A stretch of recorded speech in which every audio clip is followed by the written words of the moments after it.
Anyone over the age of 45 will have clear memories of the ecstatic reaction to the fall of the Berlin Wall in November 1989. Sadly, many of those too young to recall that world fail to understand the system of oppression that enforced it.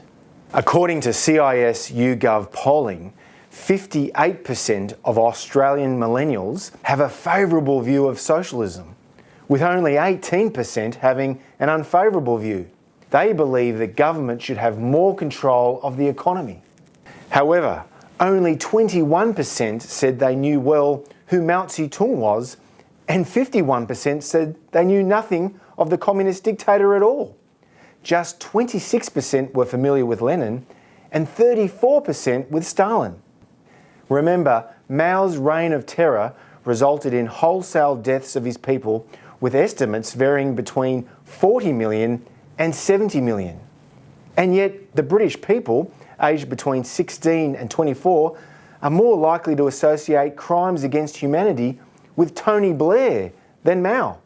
The communists in the Soviet Union were responsible for the deaths of an estimated 13 to 15 million people at least, and yet 1/3 of American millennials think US President George W. Bush murdered more people than the former Soviet dictator. Our poll shows 60% of millennials believe capitalism has failed. 62% believe Australian workers are worse off today than 40 years ago. All the available evidence contradicts their thinking.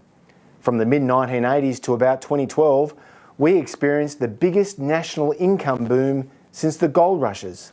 Our economy is presently in its 27th consecutive year of economic growth.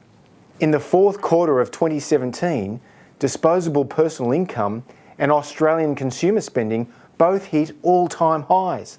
In the fourth quarter of 2017, weekly income reached a historic high of $1,192. That was $254 more than the fourth quarter of 1977.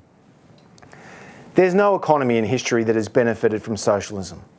All economies that have enjoyed sustained growth and have broadened prosperity have done so through free trade and free markets.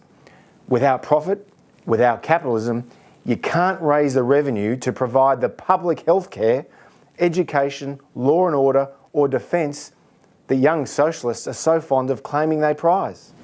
That's the central hypocrisy of socialism, and one that its young adherents would do well to realise.